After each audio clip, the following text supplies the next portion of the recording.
अपने पद से त्याग पत्र देने माननीय मुख्यमंत्री जी के पास है। बहुत बहुत धन्यवाद। पहले तो आपका सबका धन्यवाद है। और सुबह मैं अपने शहीद स्थल होके आया हूँ। वहाँ पे श्रद्धांजलि देने के बाद मैंने कहा आपसे भी बात की जाए। और जिस प्रकार से वातावरण आज मेरे प्रदेश में बनाया गया, और मैं तो एक आंदोलनकारी रहा हूँ, मुझे बहुत कष्ट हो रहा है ये बात कहते हुए कि एक आंदोलनकारी को जब हम लोग कहा करते थे कि आज दो, अभी दो, उत्तराखंड राज्य दो, चाहे जो मजबूरी हो, मांग हमारी पूरी हो, तो धन्यवाद तो उस शख्स का करूँगा जिन्होंने उत्तराखंड राज्य बनाया, माननीय अटल बिहारी वाजपेयी जी का। और उनकी कृपा के बाद आज माननीय मोदी जी जिस प्रकार से इसको संभाल रहे हैं, उनका भी मैं धन्यवाद करूँगा। और आज हमारे जैसे व्यक्ति को साबित करना पड़ रहा है कि हमने उत्तराखंड के लिए क्या योगदान दिया। जब मैं डोएला रहता था तो आप सब जानते हैं कि उस समय जब आंदोलन ये चला, और आंदोलन में चाहे बाजार बंद करना रहा हो, चाहे ट्रैफिक जाम करना रहा हो, रेलवे जल्दी से उस टाइम उसको वो ट्रैफिक जाम नहीं कर सकते थे, लेकिन उसको भी किया, कॉलेज स्कूल बंद किए, जितना कुछ कर सकते थे हम लोग, रैली निकालना, ये सब करना, करते रहे। और मैं संक्षेप में बोलूँ क्योंकि लंबा विषय ना हो जाए, क्योंकि आपको भी कई जगह जाना होगा। और उसके बाद मुझे वो दिन भी ध्यान है कि जब मुजफ्फरनगर को हमें जाने के लिए कहा गया, सारे लोग मुजफ्फरनगर गए। हमारे उत्तराखंड के गांधी स्वर्गीय इंद्रमणि बडोनी जी आज दुनिया में नहीं है, मैं उनको भी श्रद्धांजलि अर्पित कर रहा हूँ। हमारे उत्तराखंड के गांधी कहे जाते थे। उन्होंने आह्वान किया कि हम लोग दिल्ली जाएं। दिल्ली गया, और वहाँ पे जब ये पता चला कि मुजफ्फरनगर में घटना हुई है, और घटना भी आप जानिए कि गोलीबारी के साथ साथ हमारी मातृशक्ति के साथ कुछ घटनाएं और ख़राब हुई हैं, गलत हुई हैं, वो सुन के उस रैली के अंदर जब मैं था तो भीड़ बहुत थी और मैं असहज हो गया, मेरे से रहा नहीं गया। तो मैंने मन बनाया कि मुझे मुजफ्फरनगर जाना चाहिए। अब आप देखिए उस टाइम रैली में तो बहुत से लोग ऐसे थे जो परिचित थे, कुछ नहीं भी थे, क्योंकि पूरे प्रदेश भर के लोग आए थे।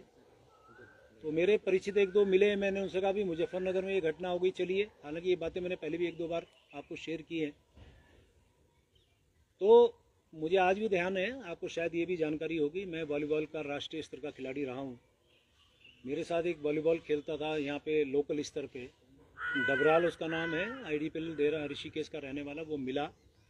मैंने उसे कहा, मैंने कहा डबराल, ऐसे डब्बू बोलते हैं प्यार में, मैंने कहा डब्बू ऐसे ऐसे हो गया और वहाँ चलना है, कैसे जाएंगे? अरे मैंने देखते हैं, तो आए तो हम बस से थे। उसने मना किया, फिर एक दो और लोग मिले, उन्होंने मना किया। आखिर में मैंने निर्णय लिया कि मैं अकेला जाऊंगा। अब आप देखिए, ये बात समझने की है कि मुझे ये पता था कि वहाँ गोलियां चल रही हैं।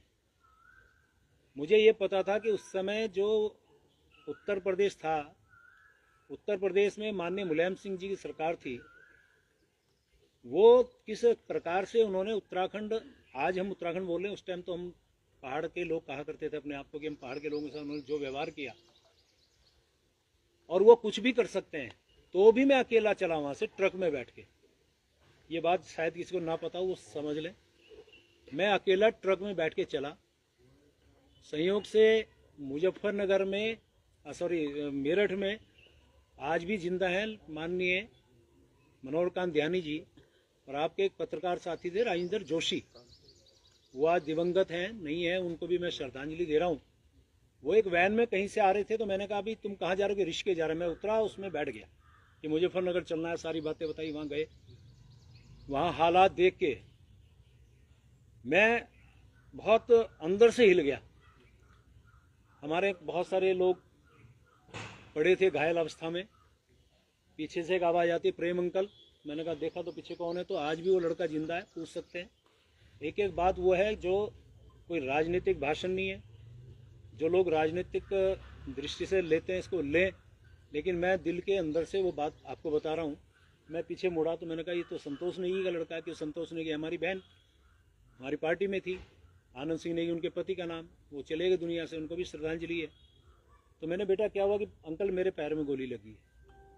उस समय मालती शर्मा राज्यसभा की सांसद भारतीय जनता पार्टी से, उनकी टीम सबका देखभाल कर रही थी, दवा दारू कर रही थी, खिला पिला रही थी। मैंने बहन को कहा, मैंने बहन ये मेरे यहाँ का कार्यकर्ता है, इसका विशेष ध्यान रखना। आगे बढ़ता हूँ तो बॉडी का, डेड बॉडी का आंखों से मैं अब बयान नहीं कर सकता, ये स्थिति थी। वहाँ से जैसे कैसे हम आए रात को, फिर रायवाला, फिर वहीं नेपाली फार्म उतरा, क्योंकि उनको तो ऋषिकेश जाना था, मुझे डोयला जाना था। वहाँ से जैसे कैसे डोयला पहुँचा अगले दिन, फिर जो मंजर हुआ वो सबके जानकारी में होगा। ऐसी मैं सिर्फ बहुत संक्षेप में बता रहा हूँ। ये जो मसूरी का घटना हुआ, 6 आंदोलनकारी और एक उमाकांत त्रिपाठी शायद नाम था, उस टाइम सीओ थे, उनकी भी शहादत हुई थी गोलियों से। और मैं जब पता चला तो मैं भारतीय जनता पार्टी में तब से हूँ। मैं तो सब जानते हैं जन्मजात भारतीय जनता पार्टी का हूँ, संघ पृष्ठभूमि का हूँ। तो मोटरसाइकिल में बैठ के मैं पहुंचा था मसूरी, और वहाँ के बाद ये स्थिति आई कि शायद जहाँ तक मुझे ध्यान आ रहा है कि उस समय डीएम थे राकेश बहादुर, शायद वो मुझे बर्दाश्त नहीं कर पा रहे थे, क्योंकि आंदोलनकारी और एक जिसे कहते हैं कि क्या भाषा बोलेंगे, जिसे बहुत तेज उग्र आंदोलनकारी था मैं, और उन लोगों की निगाह में, प्रशासनिक निगाह में हम खटकते थे। सुभाष गुप्ता आपके पत्रकार साथी उस समय अमर उजाला में थे, वो आज भी हैं, ग्राफी कर में पूछ सकते हैं। उन्होंने मुझे कहा भाई साहब आप यहाँ से चले जाएं। मैंने कहा कैसे चला जाऊँ, मेरे यहाँ के लोग मर गए, हमारे यहाँ शहादत हो गई, कैसे चला जाऊँ। गुस्से में बोल रहा था मैं, मुझे अलग से ले गए, क्योंकि उस टाइम हमारे पत्रकार साथियों में जो भाव था हमारे प्रति, वो मैं आभारी हूँ उनका भी। उन्होंने मुझे अलग ले जाकर कहा कि आपको पुलिस एनकाउंटर कर सकती है या फिर आपके खिलाफ एनएसए लगा सकती है, इसलिए आप चले जाइए, मैं आपसे हाथ जोड़ रहा हूँ। हाथ जोड़ रहा हूँ शब्द कहा उन्होंने, अकेले में ले जाके, और कह रहा कि मैं पैर पकड़ सकता हूँ आपके। ये स्थिति है अब आपके और राजेंद्र शाह के खिलाफ। राजेंद्र शाह के बाद जो हमारे विधायक थे, फिर उनके खिलाफ, आज वो भी नहीं है, उनको भी श्रद्धांजलि दे रहा हूँ, उनको उनके खिलाफ फिर एनएसए लगी थी। फिर वहाँ से मैं गया, खुशहाल सिंह राणा आज भी जिंदा है, उनके यहाँ रुका मैं रात को, पुलिस नीचे घूम रही, मैं उसमें बैठा हूँ। और उसके बाद मैं वहाँ से सुबह सुबह अपनी मोटरसाइकिल से भागा, देखा तो यहीं पे जो आपका कांग्रेस भवन है, यहीं से वो बॉडी मुसरू से आई। यहाँ पे लोगों ने जाम लगाया, जैसे कैसे बॉडी को जो हरिद्वार तक अंत्येष्टि उनकी होनी थी उनको भिजवाया। तो ये बहुत सारी घटनाएं। डॉक्टर मनोज जोशी जी आए थे डोयाला में, उनकी अरेस्टिंग में नहीं होने दी, बहुत देर तक उनकी गाड़ी के आगे लेटा, बहुत सारी घटनाएं।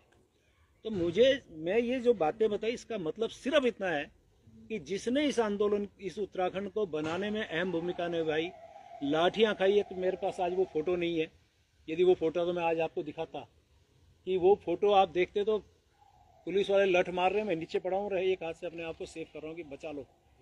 ऐसे मैं उस टाइम लाठियाँ खा रहा था संघर्ष के दौरान। तो आज ऐसे व्यक्ति को सिर्फ इसलिए उसको टारगेट बना जाए तो मुझे बोलने की आवश्यकता नहीं है।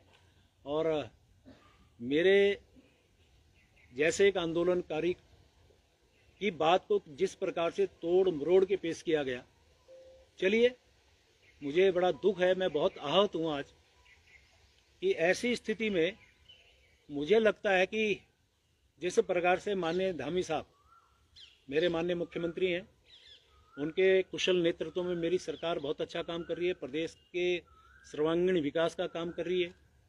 और माननीय मोदी जी का तो क्या कहना, उनके तो आशीर्वाद से हमारा उत्तराखंड राज्य आज नित दूनी 4 गुनी प्रगति की ओर बढ़ रहा है।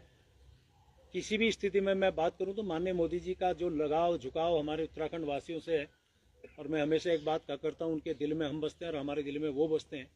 तो वो तो हमेशा हमारे इस प्रकार के नेता हैं जिनको 21 देशों से जिनको सर्वोच्च सम्मान मिला हो, उनका प्यार आशीर्वाद हमारे उत्तराखंड को मिल रहा है, मैं उनका भी बहुत धन्यवाद कर रहा हूँ। और इन सब बातों के बाद जो वातावरण मेरे प्रदेश का बनाया गया, मेरी इच्छा है मेरा प्रदेश आगे बढ़े।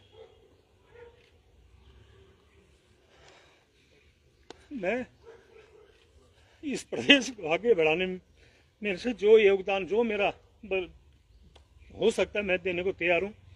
और इसलिए आज मैंने निर्णय लिया है मैं अपने पद से त्याग पत्र देने माननीय मुख्यमंत्री जी के पास बहुत बहुत धन्यवाद।